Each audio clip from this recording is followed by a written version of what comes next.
Le spectateur choisit librement une carte, par exemple celle-là.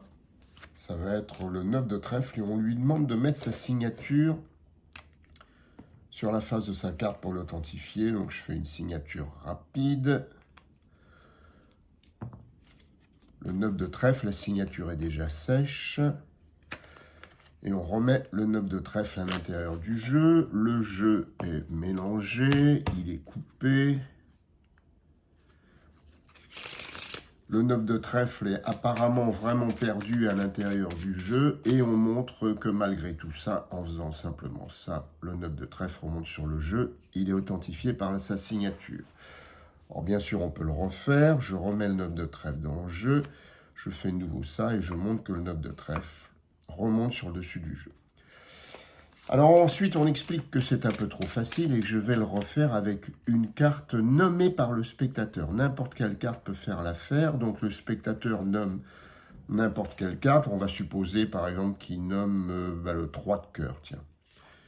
Voilà, le 3 de cœur choisi par un deuxième spectateur. Et on explique que cette fois-ci, la carte ne va pas être signée sur la face, mais elle va être signée sur le dos. Donc je fais une signature rapide sur le dos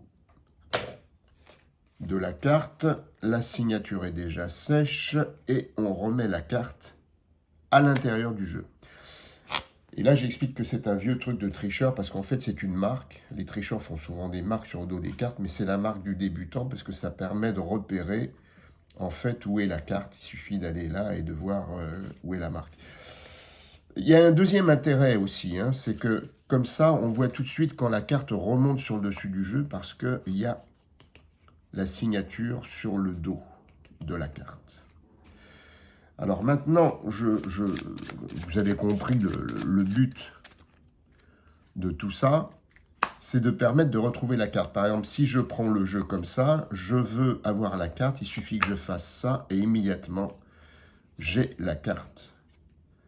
Puisque je vois qu'il y a la signature sur le dos. Signature sèche, 3 de cœur. Alors maintenant, voilà ce qu'on va faire. Je vais essayer un truc plus difficile. Je vais essayer d'effacer la marque. Regardez, je fais simplement ça en passant l'ombre de ma main ici, comme ça. La marque disparaît. Et maintenant, pour retrouver la carte que vous avez choisie, regardez, je coupe le jeu comme ça.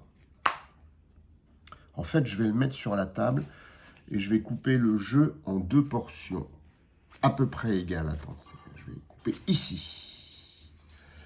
Et là, j'ai coupé à la carte du spectateur. Mais en fait, j'ai coupé à une deuxième carte. Et ce qui est amusant, c'est qu'on s'aperçoit que j'ai coupé à la carte qui avait été choisie et signée sur la face par le premier spectateur. Mais maintenant, regardez bien. Si je frotte ces 2 cartes l'une contre l'autre, on voit que la signature ici sur le dos de la carte passe de l'autre côté.